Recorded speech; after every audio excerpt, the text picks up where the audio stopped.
Hello, entre et installe-toi, bienvenue au Café du Market. Je suis Axel Kaetka, freelance en inbound marketing B2B et on est ici entre nous. Alors prends le temps d'une petite pause et débrief avec nous les méthodes de base comme les dernières tendances en marketing en compagnie des meilleurs experts du sujet. Inbound marketing, demand gen, création de contenu, branding, SEO, tout va y passer pour que tu puisses reproduire chez toi ce qui marche le mieux pour les autres. Si le podcast te plaît, n'hésite pas à le partager à tes collègues en me taguant sur LinkedIn ou en laissant 5 étoiles sur Apple Podcast ou Spotify.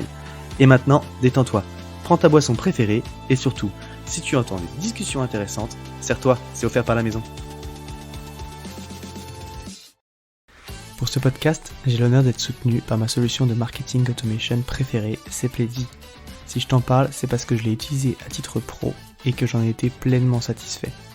On le sait, quand on fait du marketing automation, ce qui est compliqué, c'est d'entretenir constamment des workflows de nurturing et de les mettre à jour avec nos nouveaux contenus. Là où Pleddy est très fort, c'est qu'ils ont développé une campagne intelligente qui est capable de pousser automatiquement le bon contenu au bon moment à la bonne personne, en fonction de ses centres d'intérêt et du stade de maturité du lead.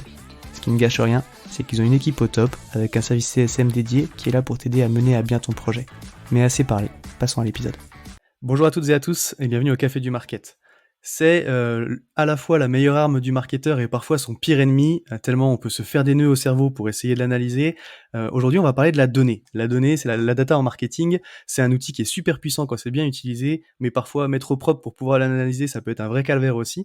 Donc aujourd'hui, pour parler de ce sujet-là, comment mettre en place sa donnée, gérer sa donnée pour aussi en déduire des actions business, je suis avec Paul Leaumonier, qui est CMO chez Ringover et qui a eu un gros chantier là-dessus depuis quelques mois et années même, j'allais dire. Bonjour Paul. Bonjour Axel. Écoute, c'est un plaisir de t'avoir sur le podcast pour parler de ce sujet-là qu'on n'a pas encore abordé, d'ailleurs de façon aussi directe. Donc c'est cool de pouvoir avoir ton retour d'expérience.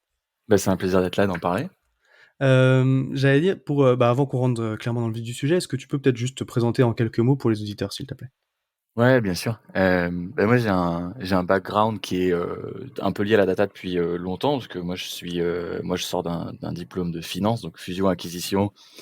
J'ai passé 6 mois, délicieux, à faire de l'expertise, au compte, et de la consolidation et je me suis dit que c'était, une super expérience et que j'avais appris ce que je voulais pas faire. Et j'ai très vite bougé vers, un monde beaucoup plus, dynamique, beaucoup plus bougeant et changeant, qui était celui des startups et des scale-up, où là j'ai occupé des postes en fait dans le marketing, parce que ces postes-là en fait sont des postes, où il y a énormément besoin de data, notamment early stage, parce qu'on peut pas dépenser beaucoup, et qu'on veut montrer des ROI, quoi. Et donc en fait, j'ai continué dans cette voie-là, depuis que j'ai commencé, de 7-8 ans, quoi. Et donc j'ai fait CMO, Head of Growth, et puis de nouveau CMO, en changeant un petit peu à chaque fois de taille. J'ai commencé dans une boîte où j'étais le premier, deuxième CDI.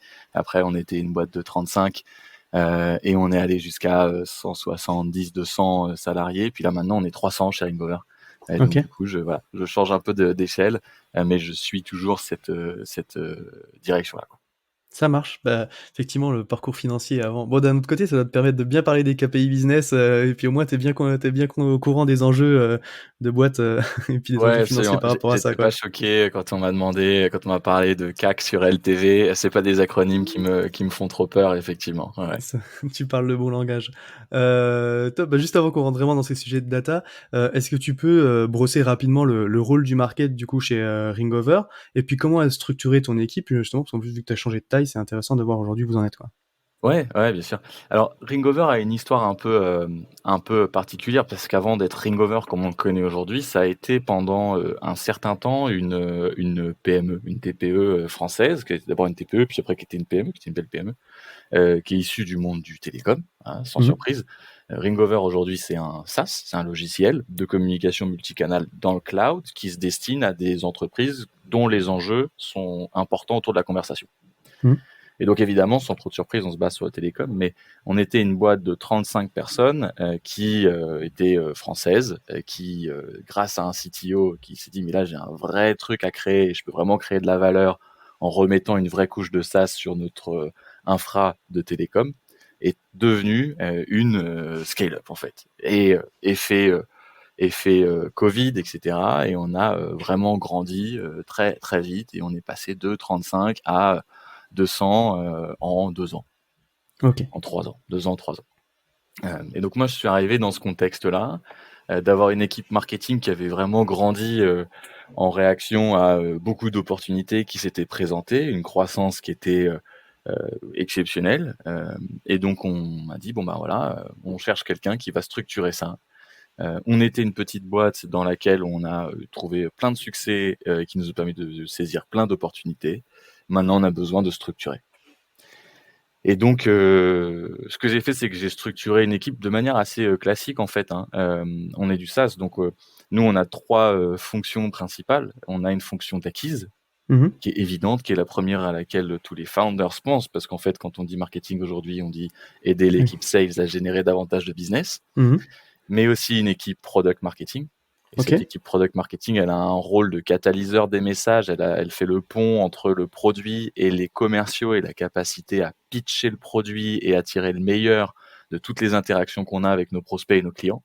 Mhm. Et puis, on a cette équipe de brand qui est d'autant plus importante quand on travaille dans un milieu qui est pas un blue ocean. On travaille dans des milieux où il y a de la concurrence.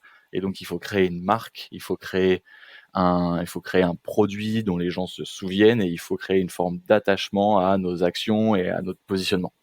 Et donc ça, c'est tout le travail de la marque qui a d'ailleurs une influence énorme sur l'acquisition aussi.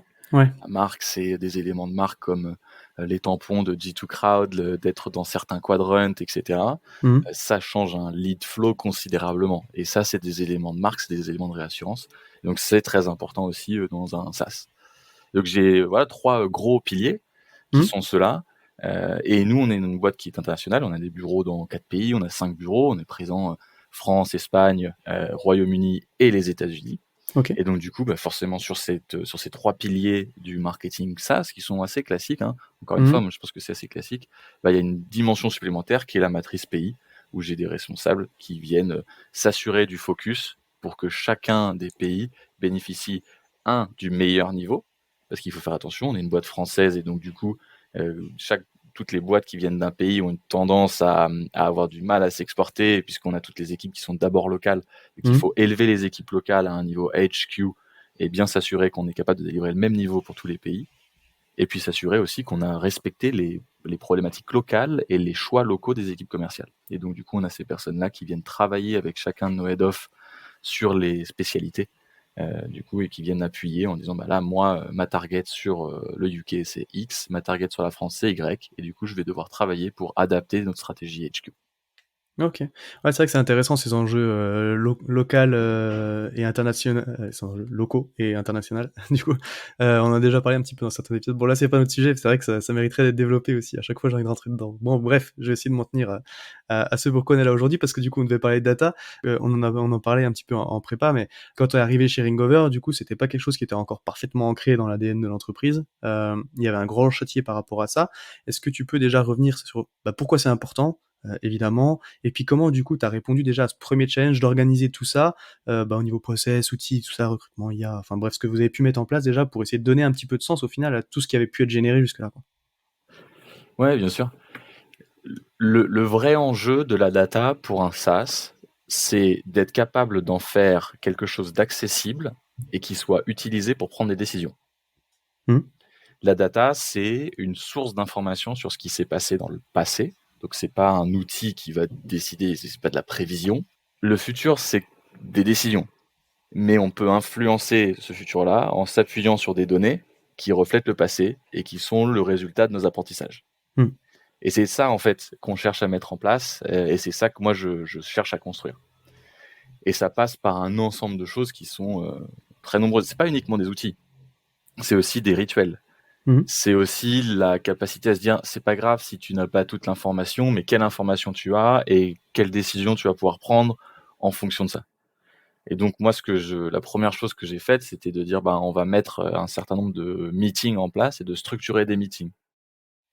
Et on OK. n'a pas forcément les outils encore, mais on va regarder vos Excel et on va regarder quels indicateurs vous voulez. J'ai mes meetings, j'ai mes indicateurs, Et du coup, les gens sont responsables de certains indicateurs qu'ils ont, qui sont les indicateurs qui doivent être décidés avec eux et qui leur permettent de savoir dans quelle direction ils vont et de savoir s'ils vont dans la bonne ou la mauvaise. Et Ok. déjà, juste le fait de se mettre en place ces indicateurs-là, de mettre en place les réunions pour les suivre et de pouvoir se dire sur les réunions, un, je les regarde, on les regarde ensemble. Deux, on les analyse et on regarde ce qu'on en déduit. Et trois, on prend nos décisions sur ça et on mesure la semaine suivante. En fait, déjà, on est sur un usage de la donnée qui est ultra basique, mais qui a un vrai usage de données, de la culture de la donnée, de dire, bah, en fait, c'est bon, j'ai mes rituels hebdo, d'aller regarder mes indicateurs, de pouvoir commenter mes indicateurs et prendre mes décisions sur mes indicateurs. Donc en fait, tu as commencé par dire, avec un peu chaque pôle ou dans chaque secteur, c'est quoi les indicateurs qu'on suit par rapport à tes objectifs à toi et enfin à ton métier à toi, entre guillemets. Et tu as mis en place ces rituels-là pour effectivement bah, voir comment ça évolue par rapport aux objectifs que vous avez fixés et donc pouvoir les analyser, quoi. Ouais, exact. La première question, c'est quels indicateurs tu suis pour savoir si tu es bon ou pas bon. Et d'ailleurs, c'est un travail qu'on est en train de faire là, de les reformaliser, de les écrire, de les graver dans le marbre pour toute l'entreprise. Ok. Et de se dire, ben, chacun au niveau individuel doit avoir des performance indicators qui vont permettre de suivre et de savoir ce qu'on va devoir faire ou ne pas faire dans une semaine. Et ça, c'est un indicateur de performance. Il faut les connaître, il faut les définir. En deux, il faut savoir où on trouve les données.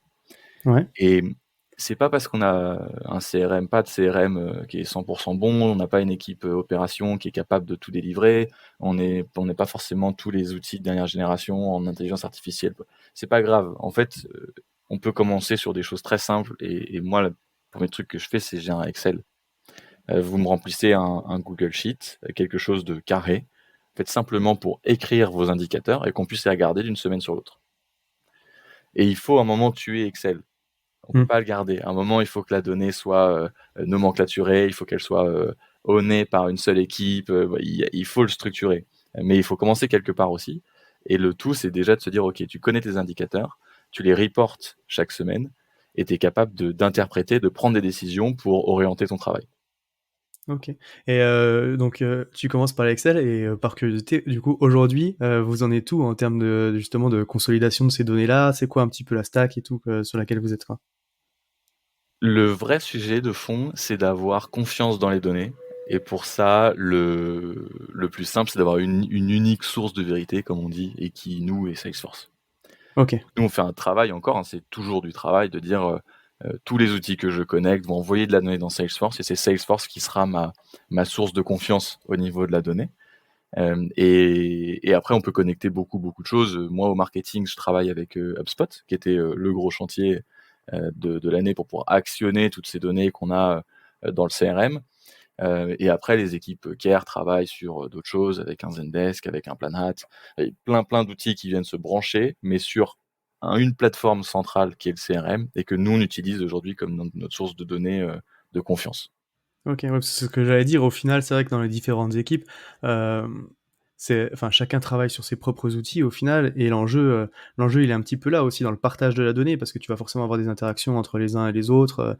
Enfin, surtout aussi en plus au niveau du SaaS, parce que tu parlais d'acquisition, des enjeux, mais forcément, il y a aussi des enjeux de rétention sur lesquels tu peux avoir aussi un œil ou une influence, et donc tu partages des outils, tu partages des données au final. Donc c'est comment est-ce que tu arrives à faire vivre un petit peu tout ça pour toi aussi prendre tes décisions. C'est ça qui est, enfin, c'est un enjeu qui est énorme, quoi.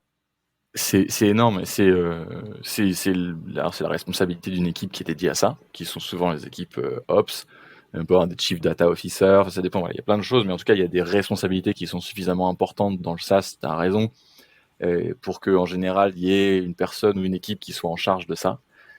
Euh, je pense que de toute façon, aujourd'hui, même si on n'est pas soi-même un SaaS, en fait, on travaille dans un univers où tous les outils aujourd'hui sont accessibles dans le cloud et donc dans ce format de SaaS. Mm.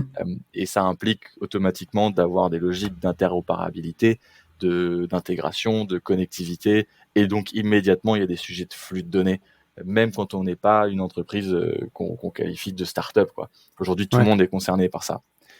Et, et peut-être que l'enjeu du marketing n'est pas tant de donner ces sujets de data, on ne peut pas être lead dessus. À partir du moment où il y a une équipe qui en est responsable, ma responsabilité à moi, elle n'est pas de dire je vais influencer sur la stack, la manière de connecter les choses, le mapping des outils. C'est pas mon travail.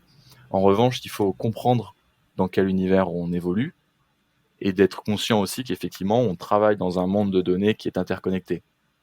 Et ça a des impacts immédiats sur le travail parce que nous, on a un outil qui est marketing, qui est HubSpot, qu'on utilise pour prendre nos actions sur une base de données, pour nurturer les prospects, pour prendre des actions de réaffectation des leads pour les listes de prospects, plein de choses qu'on peut faire. Mais du coup, ça a un impact sur les données qui sont dans le CRM et qui sont partagées avec tout le monde. Et donc, on a forcément une responsabilité sur le fait de faire attention à protéger la donnée, à ne pas prendre d'actions qui pourraient changer les statuts des comptes que les commerciaux sont en train de travailler. Et c'est ça, en fait, c'est d'avoir une conscience de je travaille dans un grand univers où tout est interconnecté et où il va falloir faire attention aux actions qu'on prend et donc travailler prudemment et en connaissance de cause avec un peu une double casquette. Je suis d'un côté effectivement au marketing, mais je dois aussi connaître la limite de ce que je fais et la frontière où je dois aller chercher mon équipe opération et qui va aussi prendre le relais et m'accompagner en trouvant les bonnes solutions. OK. Et donc si on en revient un petit peu à ce qu'on disait, avant, donc le 1er travail, tu dis c'était ça, c'était de remettre au propre un petit peu cet aspect-là, de, mettre en place ces meetings aussi pour, définir les KPI et voir comment suivre. Maintenant que tu as consolidé, on va dire, et que tu as une donnée qui est à peu près propre, comment est-ce que tu fais ça pour le transformer du coup en action business, pour voir comment tu influes? Sachant qu'en plus, j'allais dire c'est un petit peu le mal du siècle, mais parce qu'on a l'impression que tout est mesurable et puis qu'en même temps on n'arrive rien à mesurer. Enfin, il y a forcément des choses qui sont plus difficilement mesurables que d'autres.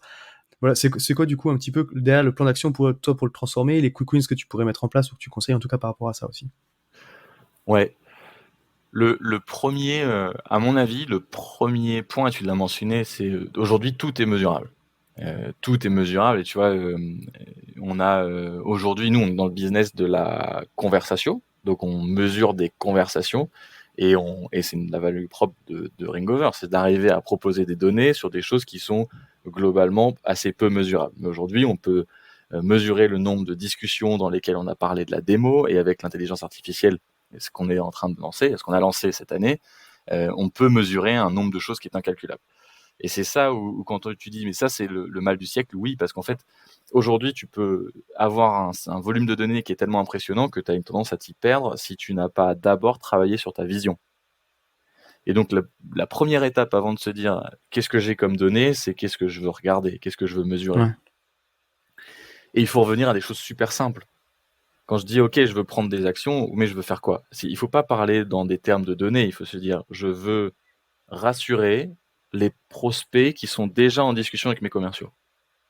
Et d'un point de vue données, moi, ça veut dire, je vais enclencher un mouvement d'audience automatique sur les personnes dont le statut au niveau du compte est associé à opportunité ouverte. Et il faut, je pense, revenir à un peu des fondamentaux, de se dire qu'est-ce que je veux faire? Est-ce que je veux travailler sur ma base client? Bah oui, ça risque d'être un enjeu. L'acquisition coûte de plus en plus cher. Il se passe des choses dans l'économie. Donc globalement, oui, peut-être que je vais vouloir travailler un peu plus là-dessus. Peut-être que je vais vouloir augmenter la conversion de mes commerciaux. Peut-être que je vais vouloir travailler sur la conversion entre mon lead et mon opportunité commerciale. Et dans ce cas-là, qu'est-ce que je vais mesurer? Est-ce que c'est plutôt un service level? Est-ce que mes commerciaux sont capables d'adresser dans les 2 heures mes prospects qui sont entrants? Donc, ça dépend en fait de ce qu'on veut faire. Et après, je dirais qu'actionner avec les outils no-code dont on dispose, et je pense évidemment en première ligne à des outils comme HubSpot, tout ce qui est marketing automation, on a tous les outils pour prendre les actions et d'actionner par mail, d'actionner par déclencher une action côté commercial, déclencher une action dans un Salesforce, dans un Pipedrive, quel que soit CRM. Mais pour moi, le fondamental de ça, c'est de savoir ce qu'on veut réaliser et de revenir à des choses qui sont le plus simples possible. OK. Effectivement, ouais, tu l'as dit, je pense que c'est aussi ça un petit peu, en fait, des fois, où on a l'impression de se noyer, c'est que, du coup, tu as tellement de choses qui sont disponibles, tu génères un tel volume de données, que si tu commences à essayer de te dire: «OK, bah, j'ai tout ça, qu'est-ce que j'en fais?» Bah, là, tu perds la tête, en fait, quoi et donc c'est à la base, c'est ça, c'est qu'est-ce que tu veux faire? Et après, du coup, de quelles données tu as besoin, en fait, pour atteindre ton objectif? Parce que sinon, tu pars dans tous les sens, quoi. Ouais, c'est ça. Il faut, Les équipes opérations, parce qu'à un moment, quand on parle d'un CRM et de marketing automation dans une boîte où il commence à y avoir quelque chose d'assez costaud, forcément, c'est quelque chose sur lequel on va devoir travailler à plusieurs. Et moi, pour l'illustrer, en fait, je vais demander à, par exemple, notre équipe Care, là, on fait beaucoup, on prend des actions sur nos bases clients. Mmh. On veut qu'ils nous connaissent, qu'ils nous voient plus, qu'ils sachent plus qu'on sort, etc. Donc moi, je vais aller voir notre responsable Care, notre responsable client. Je vais dire, OK, de quoi tu as besoin? À qui tu veux parler et qu'est-ce que tu veux leur raconter? Mais je vais vraiment poser ces questions-là. Je suis pas en train de simplifier. C'est dis-moi ce Mmh. que tu veux faire, dis-moi à qui tu veux parler, dis-moi ce que tu veux raconter. Moi, je vais prendre ça, on va aller voir une équipe opération, on va leur dire, bah voilà ce qu'on veut faire. Moi, je vais rajouter une petite couche de marketing en disant, je vais leur parler comme ça, je vais leur parler comme ça. Et l'équipe opération va juste me dire, OK, je vais te mettre des critères et je vais te marquer en fait l'ensemble des clients qu'on a dans le CRM avec des champs, et c'est eux qui vont enclencher la technique pour que moi, derrière, je puisse juste identifier les personnes avec lesquelles je veux parler. OK. Et c'est juste eux vont me dire à qui j'ai envie de parler, comment je veux parler. Là, en l'occurrence, on parle de clients, ça pourrait être des prospects, ça pourrait être des gens avec lesquels j'ai juste créé un contact dans le CRM, ça pourrait être des leads, bref, ça pourrait être plein de personnes. Et ensuite, moi, avec un outil de marketing automation, je vais décider de l'action que je veux prendre. OK. Est-ce que je veux envoyer un email? Est-ce que je veux envoyer une campagne de réassurance sur LinkedIn? Est-ce que je veux faire une campagne de display, etc., etc. OK, très cool. Je vais changer un petit peu de sujet, mais vous avez réalisé une super belle levée, donc 20 millions il y a quelques mois. Ça amène toujours aussi son lot de challenges. J'aimerais bien savoir déjà comment tu l'as vécu en tant que CMO? Et puis comment est-ce que du coup ça a affecté aussi peut-être l'organisation du service, des attentes, des objectifs qu'il y a sur toi et qui sont attendus au final, parce que forcément ce genre de montant, ça amène aussi, des enjeux qui sont différents, et puis ça doit un petit peu changer la vie, quoi. Ouais, ouais, ouais. Ouais, c'est une réussite déjà. C'est un vrai, un vrai palier de passer, mais c'est un palier, donc un milestone, c'est aussi le début d'autres choses. Euh, Nous, c'était une levée qui était prévue, donc une bonne levée, c'est une levée qui est maîtrisée, dont on sait quand elle arrive, qu'elle est souhaitée aussi, Mmh. parce que dans le contexte actuel, il y a un certain nombre qui sont pas souhaités. Euh, et puis c'était une belle levée effectivement parce que on renouvelle la confiance de nos investisseurs historiques qui sont Expedition. On accueille des super investisseurs chez nous, dont Orange Digital, avec lequel on a des synergies évidentes. Ouais. Et puis on est le seul investissement nouveau de BPI cette année. Donc on est OK. super content sur Large Ventures d'avoir la confiance de ces fonds-là qui pour nous sont des super fonds et dont on sait qu'ils nous apportent pas juste un chèque, mais aussi énormément d'accompagnement sur les sujets qui sont les nôtres, qui sont évidemment la capacité à renforcer le produit et puis à s'externaliser, à s'internationaliser. Donc c'est plein de bonnes nouvelles, mais en fait c'était aussi quelque chose qui était prévu et qu'on avait déjà incorporé dans notre plan. En tout cas moi dans l'équipe marketing, il n'y a pas eu un changement qui était énorme. Alors il y a tout un moment de communication autour de ça et c'est une dimension qui est différente. C'est un message qui est extrêmement fort à passer Mmh. auprès de nos audiences, de nos clients, de nos prospects. Dire bah voilà, on se solidifie. Ce message qu'on passe, c'est les raisons pour lesquelles on a levé des fonds. Et ça, c'est la raison d'être de Ringover. C'est-à-dire, ben, on a envie de servir davantage d'entreprises. On a une vision on va aller chercher ces petites, moyennes entreprises. On va leur apporter un logiciel qui va leur donner accès à une valeur qu'ils n'avaient pas auparavant. Et on va le faire de manière plus internationale. Et ce qui est chouette, c'est de pouvoir passer ces messages-là. En réalité, nous, les équipes, on les avait déjà fait grandir avant. On a continué de les faire grandir, en fait, jusqu'à la mi-année. Là, on a dit, on est bon, on est prêt pour passer notre palier. On avait un gros défi de recrutement qu'on avait, en fait, un peu commencé, qu'on avait anticipé avant d'annoncer cette levée de fonds parce que on savait qu'elle venait et on savait que on la souhaitait plutôt comme ça, plutôt autour de ce montant-là OK. et qu'on avait réussi à bien anticiper. Ouais, donc c'était quelque chose qu'effectivement, comme tu le dis, vu que c'est souhaité et que c'est planifié, au final, tu étais déjà rentré dans cette dynamique-là et c'était rentré dans ton plan de l'année. Donc ça a eu un effet essentiellement, du coup, tu l'as dit, vous avez fait grossir l'équipe, du coup, et forcément, bon, sur les objectifs que vous aviez et puis c'est sur les résultats qui sont attendus du marketing, mais c'est quelque chose qui était planifié, quoi. Ouais, c'est ça. Alors après plus on lève, plus les attentes et plus les exigences, sont élevées. Mais moi je le vois vraiment comme une opportunité de faire progresser, notre équipe globalement. Quand je dis équipe, Mmh. toute l'équipe Ringover. Au niveau du marketing, c'est d'être, plus précis sur les mesures, on risque d'avoir des attentes qui sont plus exigeantes, de se faire challenger sur des KPIs qu'on n'avait pas avant et qui sont des performance indicators qui sont un peu plus haut niveau. Mais, quel est le cas? Comment je peux aller le challenger? Quel quelle partie de ton marché tu vas chercher? Pourquoi? Donc ils vont vraiment le challenger sur davantage d'aspects, stratégiques, qui sont ceux pour lesquels ils nous ont rejoints. Donc sur Mmh. l'internationalisation, sur la qualité du produit, d'aller chercher, tel ou tel segment de marché avec telle ou telle feature, et qui sont des vrais axes stratégiques super intéressants, mais qui dessinent davantage le futur. Je Ouais. dirais, c'est pas du long terme, enfin, pour une start-up, c'est déjà du long terme, mais qui dessinent plutôt le futur à 6 mois, 1 an et demi, que de changer ce qui était déjà en cours cette année. OK. Ça marche, super intéressant et donc bon, là, on a pas mal brossé les bonnes pratiques, mais et puis ce que vous aviez pu faire, forcément, il y a aussi des trucs qui sont moins roses dans le marketing. C'est quoi tes plus gros challenges, du coup, du moment? Le plus gros challenge, on en a un peu parlé, c'est un challenge qui t'intéresse a priori, donc c'est chouette, c'est d'être dans une boîte qui grandit si vite, avec, des pays. Ouais, Et le gros défi, il est de réussir à s'organiser de manière à ce que chaque pays soit suffisamment, qu'il soit suffisamment, similaire pour pouvoir, dupliquer. Et en fait, si on le dit, simplement dans des langages un peu start-up, c'est quoi ma méthode de scale à l'international? OK. Ça, c'est un vrai challenge parce que on peut pas dupliquer toutes les ressources qu'on a au niveau, global, au niveau HQ. Mmh. Et en même temps, il faut qu'on soit suffisamment proche du terrain et suffisamment proche du pays pour réussir à les accompagner dans leur stage. Ouais, Et en fonction d'où ils sont, de leurs enjeux, bah, il faut que nous, on arrive à être suffisamment proche et suffisamment ajustés au marché pour grandir, quoi. Et ça, c'est un gros morceau parce que ça se fait souvent par friction. ouais, C'est des moments où il faut que tout le monde apprenne, où il y a beaucoup de pression, et en même temps où, bah, nous, les enjeux sont évidemment d'aller, montrer qu'on peut générer, davantage de revenus, quoi. Donc c'est un gros défi, que moi j'adore, parce qu'il est aussi bien, culturel que chiffre. C'est vraiment ouais, sur les 2, et c'est vraiment un apprentissage d'apprendre à travailler avec des personnes, différentes, des méthodos différentes et dans des pays, où les approches sont différentes, quoi. Donc c'est un gros défi, mais il est super chouette et jusque-là, en plus, on s'en sort plutôt pas mal. ouais. Donc c'est chouette.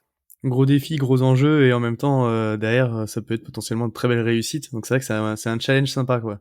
Enfin Ouais, ouais, sympa, ouais, c'est avec son lot de pression évidemment, mais ouais, c'est ça et tu vois la data parce que c'est ça, dont on parlait, c'est aussi un très, très bon moyen de driver ces choses-là et c'est-à-dire que si tu y vas sans données, mais c'est comme tout, hein, mais c'est pour moi, c'est ce truc qui va permettre de sous-tendre et d'arriver en disant, ton enjeu peut-être dans ce pays-là, il est pas tant sur, le brand, donc en fait tes métriques doivent vraiment rien concerner d'autre que des métriques très, très commerciales et les responsables marketing pays pour, et je dis n'importe quoi, l'Allemagne, vont vraiment avoir des métriques très orientées sales. Et mmh, par contre, ça fait, 6 ans que je suis présent sur le marché, Spain et LATAM et donc du coup, là, je veux commencer à avoir des aspects un peu plus brand parce que je veux changer mon lead flow entrant, je veux travailler sur d'autres choses, je veux rationaliser mes coûts mmh, et donc du coup, forcément, je vais avoir d'autres métriques, quoi. Et c'est en s'alignant et en alignant tout le monde autour d'une matrice pays sur ces métriques-là, en fait, qu'on va aller travailler ensemble et qu'on va mettre le bon focus parce que c'est quand même vraiment une question de focus et d'être sûr qu'on coupe pas, une entreprise en plusieurs morceaux avec le HQ d'un côté et puis des filiales qui sont déconnectées. Et ouais. la data est vraiment un vrai gros levier d'alignement autour des enjeux, locaux d'un pays. OK, super, c'est super intéressant. Bon, on pourrait en parler des heures, mais bon, du coup, on va arriver doucement vers la fin de l'épisode. Si tu devais retenir, une chose, du coup, de tout ce qu'on s'est dit là, un conseil à mettre en avant justement pour un CMO qui doit s'attaquer à ce type de chantier-là, ce serait quoi? Je pense qu'il faut commencer par les choses simples. La data est aujourd'hui indispensable. C'est un outil qui est attendu. Les dirigeants aujourd'hui vont demander à ce qu'on rationalise les choses, à ce qu'on démontre des ROI, mais c'est vrai pour des départements commerciaux depuis plus longtemps. Ils sont vraiment en front là-dessus, donc on les attend. Et ça va diffuser vers tous les autres départements. Le marketing, le care sont maintenant des départements sur lesquels on attend des ROI et sur lesquels on veut mesurer des succès. Et donc ça, il faut y aller. C'est indispensable. Il n'y a pas de sujet par rapport à ça. C'est un fait. Voilà, je suis très sûr de moi là-dessus parce que c'est comme ça que je le vois, que je le ressens partout, et j'ai encore pas trouvé de contre-exemple d'une boîte qui surperforme et qui dit non mais moi tout va bien, je regarde pas les données, de toute façon ça surperforme. C'est plus le marché. Voilà, ça pouvait être le cas il y a quelques années encore sur certaines boîtes, mais voilà, le temps des je lève 100 millions d'euros pour générer 20 millions de revenus annuels, ça n'existe plus. On l'a vu un peu, mais c'est fini. Et donc il faut aller vers ça. Et pour le faire, il faut vraiment commencer petit, avec les bonnes questions. Qu'est-ce que je veux mesurer? Et j'ai pas besoin de mettre en place une stack tech extrêmement complexe et un peu pompeuse, de dire j'ai connecté 45 outils différents, j'ai un super data warehouse sur lequel je peux m'appuyer. Non, en fait, d'avoir les bons indicateurs, d'avoir une culture autour de ces indicateurs, que chaque personne au niveau individuel sache comment il contribue et sache comment il suit sa performance, qu'on puisse faire remonter ces indicateurs au niveau des managers, des chefs de département, des chief whatever officers. En fait, c'est ça, d'avoir une bonne structure de données, et elle commence juste sur le fait d'avoir des choses simples et que chacun sache ce qu'il mesure. Très cool. Bah écoute, encore une fois, merci pour tout ça. C'était un plaisir de t'avoir et puis d'avoir tout ce retour d'expérience. Si jamais il y a des petites questions pour toi, du coup, on peut te trouver sur quel canal? Sur LinkedIn, Paul Ouais. Lemonnier, sur LinkedIn, avec plaisir, pour continuer la discussion autour d'un café virtuel ou sur Paris, Ouais, avec plaisir. carrément. Comme quoi, hein, LinkedIn, bon, ouais, ça reste sur les marketeurs B2B, ça reste un bon canal, quoi. Très cool. Bah écoute, encore une fois, Paul, mais c'était très sympa de t'avoir sur le podcast. Merci pour tout. Et puis bah du coup, maintenant, il me reste à te souhaiter une bonne journée. Merci à toi et bonne journée aussi. Salut. Ciao. À tous ceux qui ont tenu jusqu'ici, déjà, merci beaucoup. Et j'imagine que le sujet vous a plu. Donc n'hésitez pas à envoyer de bonnes ondes à notre invité. Pour ceux qui le souhaitent, le meilleur moyen de soutenir le podcast, ça reste d'en parler autour de vous et de laisser 5 étoiles sur ta plateforme d'écoute préférée. Je compte sur toi. Dans tous les cas, à bientôt pour un prochain rendez-vous au Café du Market.